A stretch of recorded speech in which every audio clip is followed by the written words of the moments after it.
दिलकिया देने छोकरे जमे मांगे छै पगली दहेज में ना।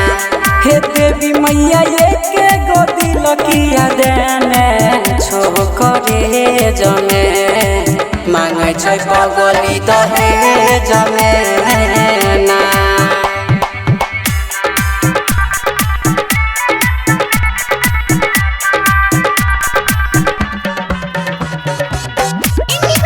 Recording studio Sursara Saharsa. कि दूगो दिलवा जदी रहती है एगो देती है एगो रखती है। दूगो दिलवा जदी रहती है एगो देती है एगो रखती है।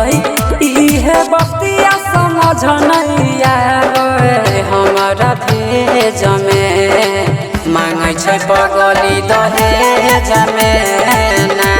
ए मैया एक गो दिलकिया देने छोकरे जमे मांगे छै पगली दहेज में ना।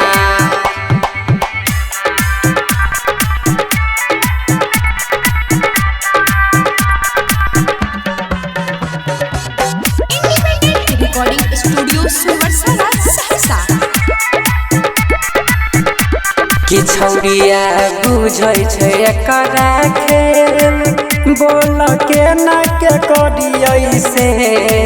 छौरिया बुझै छै एकरा खेल दिलवा कोना के करिया से।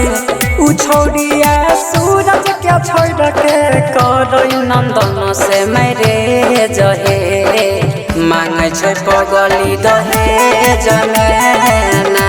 ए मैया एक गो दिलकिया देने छोकरे जमे मांगे छै पगली दहेज में।